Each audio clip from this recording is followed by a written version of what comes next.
hanyuma Yohana ngo umunsi umwe akumbuye Yesu, yabaga mu gituza akumbuye Yesu, ngo hanyuma yumva ijwi rivugira inyuma ye, yari ku kigo cy'Ipatimo ahorwa Kristo, hanyuma ngo yumva ijwi rivuga ngo Yohana icyo ubona ucyandike.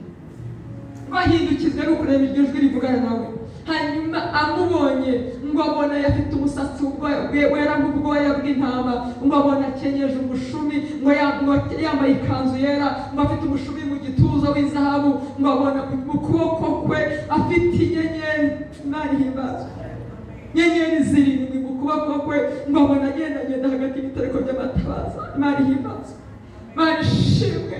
Nubwo aracyagenda hagati y'ibitereko by'amatabaza birindwi by'izahabu, ariyo torero, nubwo aracyarigendamo, nubwo abantu babigenza uko bashaka, ariko aracyagenda hagati y'ibitereko by'amatabaza birindwi by'izahabu, aracyafashe inyenyeri ndwi mu kuboko kwe, ntawe uzazimurura mu kiganza cye, haba n'amakuba haba n'ibyago ntabwo bizabimugurura mu kiganza cya Yesu.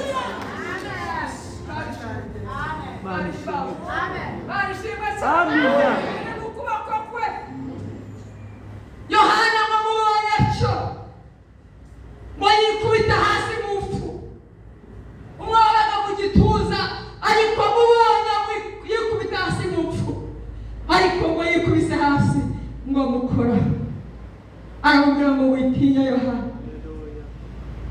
ndi uwa mbere kandi ndi uw'imperuka. Ibi ngibi abantu bikora, ariko Yesu niwe wa mbere ni nawe w'imperuka. Abantu bibwira n'ibyo bahimba, Yesu niwe wa mbere kandi ni nawe w'imperuka. Pawulo abwira Abafilipi, arabwira neza, abwira ati icyo nzi neza ntashidikanya ni uko Imana yatangije umurimo mwiza hagati muri twe, azawusoza kugeza ku munsi w'Umwami wacu Yesu Kristo. Arivuze ngo ubonye Yesu, ubonye Yesu ntabwo bigira ibintu bimenyerwa. Yesu ntamenyerwa, ntabwo umenyerwa. Yohana ngo yikubite hasi amukora, amubwira ngo witinya, ni uwa mbere kandi ndi uw'imperuka. Cyangwa narapfuye ariko none ndiho, kandi humura, nubwo bagutaye aha ngaha uzahagwe, ariko rigifite urufunguzo rw'urupfu n'ubuzima. Aleluya! Nijye ukingura, niyagira ukinga, niyo nakinze ntawe ukingura, niyo nakinguye hano wabasha kwegeka. Imana ishimwe cyane. Hanyuma Zakayo ngo amubonye, amabonye ko agiye kuri ariwe, amenya icyaha yakoze kindi, amenya ko ari umuriganya, aravuga ati nyuma y'abariya bagiye basumba, nyuma yo kuba nasanze nta mahoro ngira, nyuma yo kuba nasanze ntarashira inyota, nyuma ariko menye ko ndi umuriganya, menye ko ndi umuriganya. None abantu nariganyije ibyabo, uyu munsi ndabarihakane. Hanyuma bakene ntigeze nitaho, icya kabiri cy'ibyo ntunze ndagitanga gihe abakene.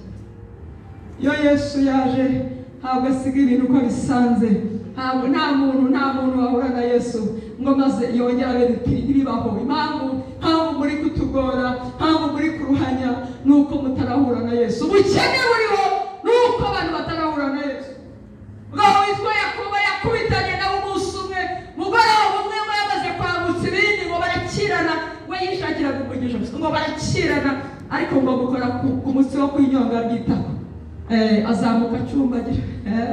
Ntabwo yagusigira amanyanga, ntabwo yagusigira ayikada. Ikibazo gihari nuko abantu batarahura na Yesu. Isi ikeneye Yesu, sikeneye Yesu, sikeneye Yesu, isi ikeneye Yesu.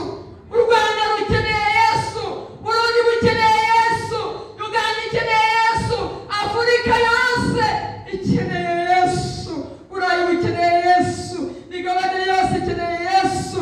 Yemwe bana ba data, ugende mubwira abantu ko hari umwami ukunda abantu, ari we Yesu. Bamwakire nk'umwami n'umukiza w'ubugingo bwabo. Nta kindi cyatanga amahoro uretse kwakira Yesu umwami n'umukiza w'ubugingo bwabo. Imana idufashe cyane. Arangije yihana, atanga amagarama cyangwa se yishyura ibyo yari yarangije yishyura abo yariganije abishyura. Niko kwihana kwa nyako. Igihe utarihana kabika ibintu kabitindikira, shaka uzarire